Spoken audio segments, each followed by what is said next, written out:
আজি আমি অমানৱ বুলি বিবেচিত হম। আমি কাৰ্বি ভাইসকলক আমি অনুৰোধ কৰিছোঁ যে আপোনালোকে সত্যৰ পথলৈ ঘূৰি আহক আৰু আপোনালোকে এই শান্তিৰ আলোচনা কৰি আপোনালোকে শান্তিত থাকক আৰু অনাকাৰ্বীসকলকো শান্তিত থাকিবলৈ দিয়ক। তাতে মৃত্যু হোৱা, কষ্ট পোৱা, ঘৰ জ্বলাই দিয়া মানুহ, আমাৰ কাৰ্বি মানুহ আছে, অনাকাৰ্বি মানুহ আছে, সকলৰ সম্পত্তি নষ্ট হৈছে। আজি এইটো আমাৰ কাৰণে আমাৰ অৰ্থনৈতিক অৱস্থা বেয়া হৈছে। আমি এটা প্ৰত্যাহ্বান জনাওঁ, আপোনালোকক অনুৰোধ জনাওঁ যে আপোনালোকে শান্তিৰ পথলৈ ঘূৰি আহক আৰু প্ৰশাসনকো আমি জনাওঁ যে যোনে লিপচন ৰংপাৰ যিজনে মূল অভিযুক্ত, তাক সোনকালে এৰেষ্ট কৰি প্ৰশাসনে চাৰ্জশ্বিট দাখিল কৰি ফাষ্ট ট্ৰেক আদালতত তেওঁক লৈ পেলাই ফাঁচীৰ ব্যৱস্থা কৰিব লাগে। কাৰণ এনেকুৱা ঘটনা কাৰ্বি পাহাৰত সদায় হৈ থাকে। আজি মন কৰিবলগীয়া এটা কথা কওঁ, 1951 চনত প্ৰশাসনিক সুবিধাৰ বাবে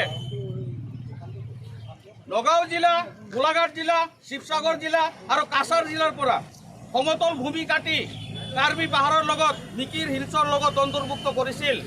কিন্তু আপোনালোকে শান্তিৰ পথলৈ ঘূৰি আহক। এনেকুৱা মানুহক আপোনালোকে জীৱন্ত নজ্বলাব। আপোনালোকৰ নিচিনা আমি নহয়। আমি ইয়াতে শান্তিৰে সমদল কৰিছোঁ। আপোনালোকৰ যিটো বৈশিষ্ট্য এইটো আপোনালোকে দাঙি ধৰক, মানৱতা আপোনালোকে দাঙি ধৰক, নহ'লে অনাগত দিনত আমি আন্দোলনৰ সন্মুখীন হ'ম।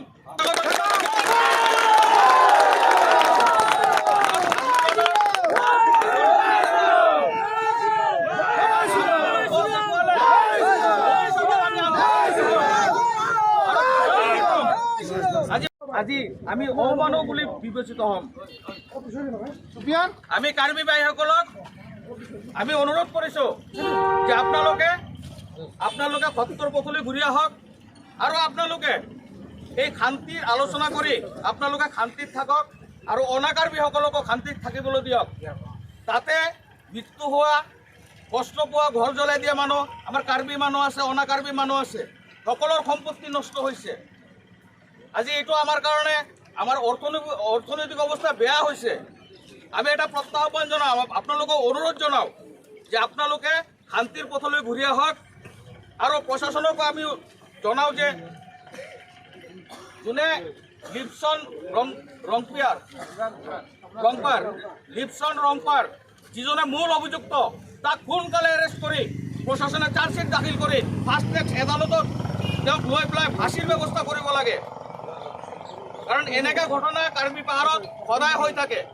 আজি মন কৰিবলগীয়া এটা কথা কওঁ, 1951